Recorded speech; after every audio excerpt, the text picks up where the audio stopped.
My experience with hormonal birth control was why I got into alternative medicine.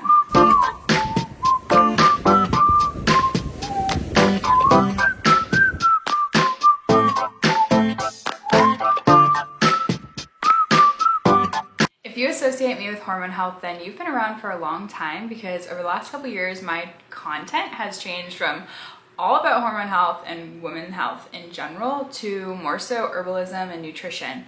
I think it was 2017 when I started talking about hormone health and the importance of understanding your body as a woman and understanding how things like your cycle impacts your day-to-day life. I even wrote an ebook about it a few years ago. I think it was 3 years ago now, and while I'm still super passionate about the topic, I do like to focus more on herbalism these days because I feel like it's something most people don't know about, while the hormone health space has become kind of crowded in my opinion. Anyways, one question that I do get a lot is about transitioning off of hormonal birth control, because this is something that I still frequently talk about on my platform, is my health and my journey in regards to birth control and how that impacted me. So today we're going to talk all about it.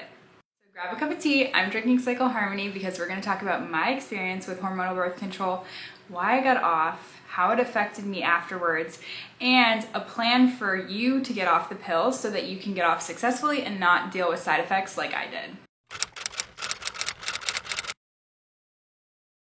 I started taking the pill when I was 15 and a half years old.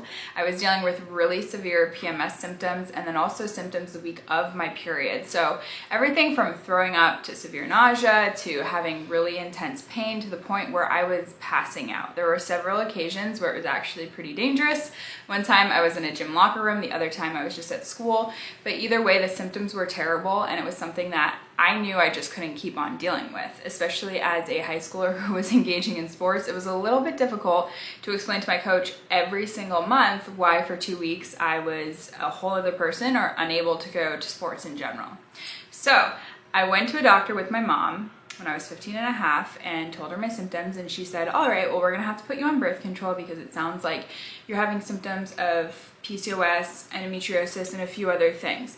She did not do any testing this first round, which as a adult now, that's something I should have thought about, but as a 15-year-old who was just wanting to get her life back, I just went with it. And I remember being in the car on the ride home and my mom asking me, are you sure this is what you want to do? We should probably consider the side effects for this pill. And I mean, I was 15 years old, I wanted help, and that was the only answer I was seeing. So I began hormonal birth control. I began taking hormonal birth control. I was 15 and a half, and I proceeded to take it for about 2 years, but different forms of it throughout those years. So when I first started taking it, I noticed within a month that my cycle was lighter. I didn't have as severe pain, and I certainly wasn't passing out. I still felt nauseous and my stomach still hurt, but I wasn't throwing up either. So the first month I was like, oh my gosh, why didn't I go on this, a year ago when I had first gotten my period and all the symptoms had started?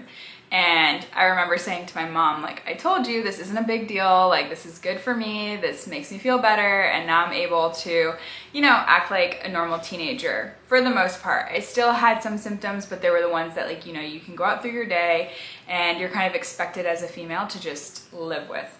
Anyways, month 2 comes along, and that's where I started to see adverse reactions to the pill. So by month 2 of being on birth control, I was really feeling good about being on the pill. And then my cycle came, and it felt like just a normal cycle for me. And I thought, okay, maybe it's just regulation. Maybe this is normal, like I'm getting used to it. I called my doctor, that's kind of what she said. Month 3 came, it was the same thing again, and then month 4 came, and my cycle was much heavier and much worse. I had to stay home from school for multiple days, and it just felt like I was worse than before I went on the pill. So back to the doctor I went, and she prescribed a new type of birth control. A few months passed, and the issues started to arise again, and she prescribed an entirely different new type of birth control, which was one where I would not get my period for 6 months. So I go through one cycle of that, and I get my first period, which it's not really a period still. Anyways, I went through that first experience, and it was horrible. And that's when I began to question, I I haven't felt much better, and the fact that I'm not getting my period for 6 months is a little concerning. Like, I think there must be issues with this. So because I had the issues, like these symptoms had come back, I went back to the doctor again, told her what was going on, and it was at that point in time where she finally did comprehensive testing, where I was diagnosed with PCOS, and where she hypothesized that I had endometriosis because it runs in the family and because of just some of the exams that she was able to do. So at that point in time, she suggested a type of birth control where you do not get your period for a year. And it was in that appointment that I asked her, well, if I'm not getting my period for a year, aren't there issues with that, like in the future fertility wise? Or it just sounds like it's probably not a healthy thing to do. And she made a comment about how I already had PCOS, so I already have fertility issues.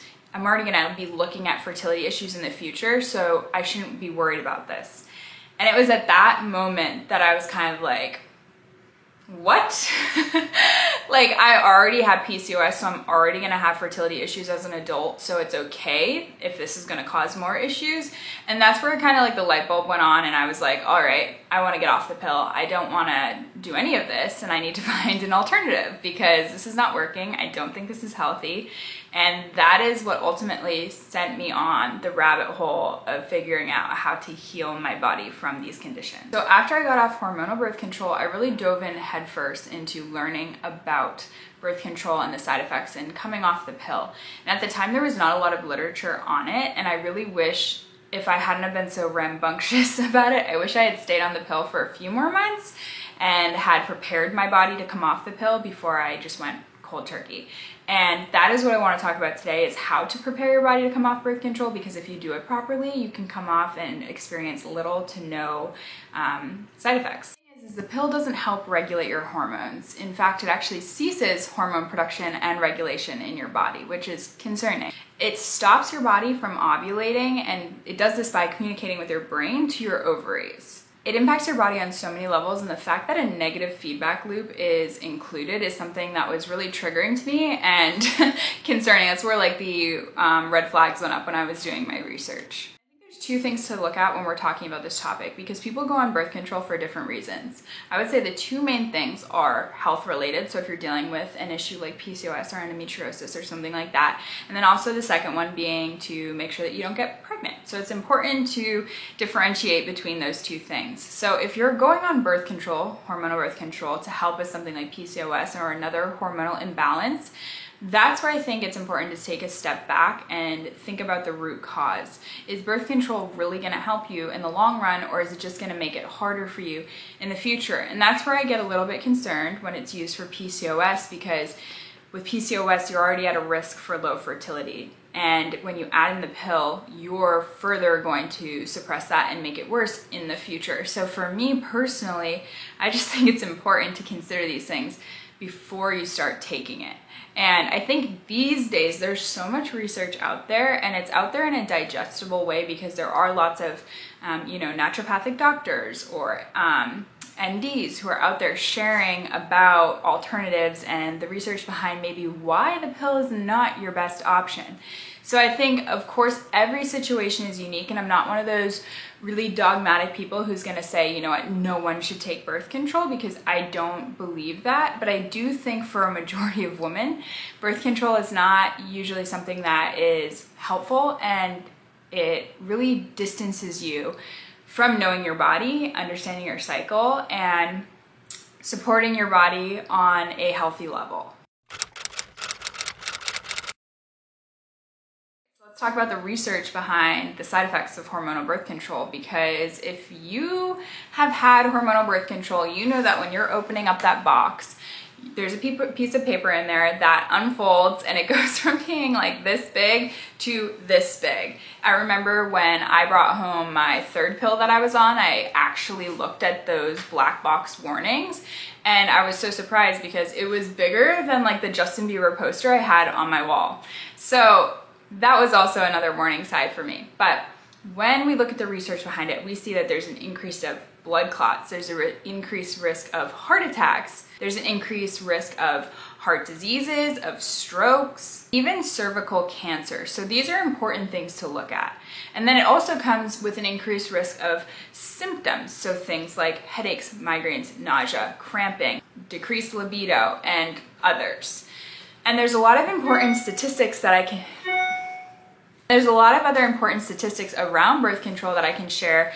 Newer studies that have come out that are really interesting and supportive of the fact that maybe this is not the best option for women. So let's go over those stats.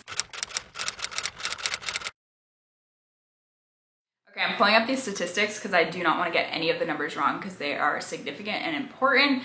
So number one, a study that followed 500,000 women found that the use of hormonal birth control is associated with double the risk of suicide attempts and more than triple the rate of completed suicide relative to controls. This was in the Journal of Affective Disorders. Another one, Danish nationwide prospective cohort study of over 1 million women showed that 23% of women with no prior history of depression were prescribed antidepressants after starting hormonal birth control. I know this is a symptom that I experienced significantly after birth control. It was not something I ever dealt with before birth control, but afterwards, it was something I had to work through significantly. Okay, and next, adolescents have an 80 to 120% increased risk of being prescribed antidepressants after starting birth control. So I think it's really important to look at these studies and examine, what is happening mentally to women when they are taking these hormonal contraceptives. And I think, again, it's a convoluted subject and it's something that is unique to each individual, and it's something that you need to consider for yourself. And I think, again, this is a topic on why I think that it's so important for women to better know their bodies, better understand their bodies, and make these decisions in an informed way. So those are just some of the studies in regards to mental health that I think are important. And as someone who experienced that side effect dramatically, it's something I saw firsthand. Like, I would be part of those statistics. So just wanted to share those. But now let's dive into how to get off birth control successfully and the options that you have in front of you going forward.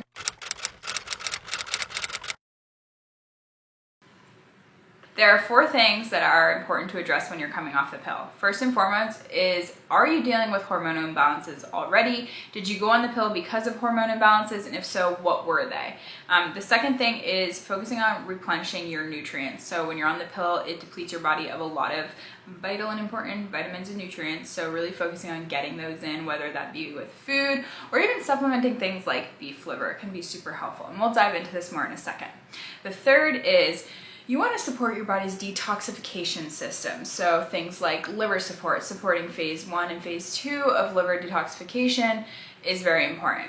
Number 3, you want to heal your gut health if you're having issues there. This is a common side effect of getting off the pill, and if it's something that you're already dealing with, supporting your gut health prior to getting off can be all the difference in how you feel once you get off the pill. So let's go back to the vitamins and minerals that the pill depletes when you're on it. So there's kind of a bit of a list. There's your B vitamins. So you can look at B12, B2, B6, but B12 is a big one for a lot of people. Magnesium, vitamin C, vitamin D, vitamin E, zinc, and selenium. Those ones are the big ones and the ones that have a big impact on your body. Vitamin D is a big one too, because a lot of people struggle with this already. And I know that there was one study done that showed that women have a 20% decrease in vitamin D levels after getting on the pill. So if you're someone who already struggles with getting vitamin D, or if you're someone who lives in a cold climate that doesn't get a lot of direct sunlight during the winter and your vitamin D is already low, the last thing you want to do is decrease it by another 20%, because this is a vital hormone in our body to so many reactions and so many processes. So I think a lot of people will suggest supplementing for these certain vitamins and minerals, and while that can be helpful sometimes, you do have to be careful how much you're supplementing with. So I always suggest a food first approach and then a targeted supplement approach second. So if you can really increase the whole foods that you're eating, if you can increase the animal products that you're eating, a lot of times you can get a lot of key nutrients in those things. Like just by adding in, say, ground beef, you're adding in a lot of B vitamins, which is important.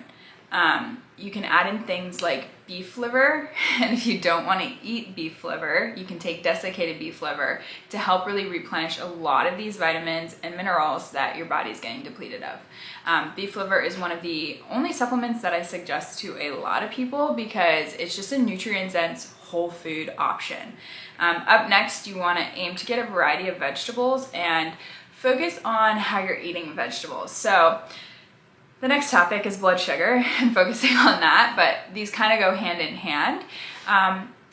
How you eat, the way that you eat your food is important because it does impact blood sugar levels. So with me, I always try to eat my vegetables first at meals because not only are they good for your body and they contain a variety of nutrients and vitamins, but they can help balance blood sugar spikes. So that leads into my next point, blood sugar. I try to suggest eating blood sugar balancing meals. And while some people on social media are very adamant that blood sugar only matters if you're diabetic, I fully 100% do not support that point. You take into fact that like half the population in America is pre-diabetic, 20-something% of the population is diabetic, and 93% of all US adults have metabolic disorders. This is something we should all be conscious of. And when you are coming off birth control, this is something that can help avoid falling into a blood sugar issue. Last thing I would suggest with increasing vitamins and minerals is increasing your electrolyte intake, and then also just be conscious of what you're drinking. Hydration is super important, and it's a very easy way to get in a lot of nutrients. So if you've been around my page for a while, you'll see that I'm a huge proponent of adrenal cocktails. I drink one every single afternoon almost, and even when I'm on the go or on vacation, it's something pretty accessible and easy to make, so it's a constant in my life. You can also make homemade electrolyte drinks. I usually do coconut water, a little bit of salt, maybe add in some cream of tartar for potassium if I want to increase that further. Things like teas, like my Cycle Harmony that I'm drinking right now, can contain a lot of nutrient-dense herbs. So like this one, the red raspberry leaf, is really awesome. Other herbs like nettle or oat straw, super nutrient-dense. So I suggest increasing your mineral and electrolyte intake just by switching up the drinks you're drinking. Lastly, you want to focus on your gut health and also, again, supporting your detoxification in your body. So usually your liver health and then your lymphatic system. So with gut health, I think, again, this is where a lot of people will suggest a lot of supplements. I'm sure you've seen the hype around like things like L-glutamine on social media. And it's where I suggest just taking a step back from the supplement world and really considering your individual health and figuring out what puzzle pieces will help you heal or move forward better. And I'm always a proponent of teas. I think that it's the easiest way to get in herbs and get them in a way where it's very medicinal for your body. So things like leaky gut tea for your gut health or liver support tea for your liver health. To me, it's an easy way to just get in these herbs that really support these functions of the body. And if you can work with a professional when coming off the pill, I highly suggest that. I think that if you have the means to do it, or you can allocate that kind of money towards working with a professional, I highly suggest it. For me, I mean, I came off the pill at like 18 and a half. Oh gosh. There's fuzzes flying around. Okay, sorry. And I also just want to add, if you can work with a professional when coming off the pill, if you think especially you're going to be dealing with issues because you went on the pill for something like PCOS or endo or whatever it was, high estrogen, low progesterone, whatever was going on, I highly suggest working with a professional. It's going to make your life much, much easier and much less of trial and error. For me, I got off the pill at 18 and a half and I was dealing with issues for years after that because everything was self-taught. I was teaching myself everything while trying out different things, and if I had the resources I have today, I feel like my life would have been a lot easier and I would have healed much more quickly. And that's also why I like to share about these things, because I do know that working with like an ND or a holistic nutritionist or something like that is not accessible to everyone financially or for other reasons. And so I like to share this information because it is more accessible and you can kind of like weave your way through the information and find what works for you. But again, if you can work with someone, I always suggest it. And I also want to add, you should communicate with your doctor if you are on hormonal birth control before you go off. I do not think pharmaceuticals are to be taken lightly, and I think it is important to communicate with your doctor, have a conversation, and even if they disagree with you, even if they belittle you for wanting to get off the pill and go the natural route, it is important to have that conversation moving forward. Lastly, I want to talk about one of the questions that I know I will get, and I get all the time, is if you're using birth control, hormonal birth control for birth control, so you don't want to have a baby, what is an alternative? I know a lot of people are scared coming off the pill, and I see this in my DMs every day, and I understand this. I'm married, I don't want to have kids right now, and it can be really intimidating to not have that type of security. And I think at the end of the day, we have been, you know, taught to believe that we're not really in control of our bodies. There's no way that we as women could, you know, understand our cycle and understand when we can get pregnant, which is a very short period in the month. And we're led to believe that we cannot trust ourselves. So I think when you are coming off the pill, you also might have to do some mental work and tell yourself, like, you can do this. You can track your cycle, you can track your temperature, you can pick an alternative method and really control and work with your fertility. So personally, I use Natural Cycles. It's connected to my Oura Ring, and it takes your temperature every single morning, and it tells you when you're fertile and when you're not. So when you're ovulating and when you're not. And for most women, you are only fertile for maybe 5 days out of the month at most. So this has been life-changing for me over the last year and a half, because it's really made me more in tune with my body, and I understand my body more. And I have liked this process. This is called the Fertility Awareness Method. It kind of is an umbrella for just monitoring your basal body temperature and other signs in your body that tell you whether or not you're ovulating. You could also use something like ovulation strips. But one app that I really enjoy, again, is the Natural Cycles app, because it connects to my Oura Ring. You don't need an Oura Ring for it. You just need to be able to take your temperature, because it tells you when you're going to be able to get pregnant. And when you do it the right way, when you're consistent, for me, the Oura Ring's nice because I don't have to take my temperature anymore, where I used to have to take it every morning. Now it's just automatically put into the app. But I think it's nice because it's one thing you have to do, and it tells you about your body, and you don't have to worry about anything else. And when you do it the right way, when you take it every morning, you're consistent, the effectiveness is literally 99%. So I think it's a great option if it's something you want to look into. Again, I use Natural Cycles. I'll link them in my bio too, because they will probably give me a discount code if I ask them. So I'll send them an email before I post this live and link a discount code, just in case anyone wants to try that out. But I think, to sum it all up, I have a lot of regrets when it comes to my health and when it comes to how I handled things growing up. But what I don't regret is the process that I went through with birth control and coming off, and all the things that I learned, all the knowledge that I gained, and just because now I get to share it with other people. And it's really empowering for women to understand their bodies, and it's really empowering in general to just know what's going on and taking control of your cycle. So glad you guys are here today to watch this video. I hope you learned something. If you have questions or comments or anything, put them in the comment section. I can even do a follow-up if there's enough questions, maybe a FAQ on getting off birth control and avoiding post-birth control syndrome and avoiding post-birth control syndrome and things like that. I also will leave a list of books that I recommend from doctors that are incredible resources for getting off the pill and just learning more about your body. Okay, thanks for watching. My experience with birth control. Okay, stop. Okay. Okay, stop. I can't do it. Okay. Tea? Yep. Okay. So here's the tea. Just kidding.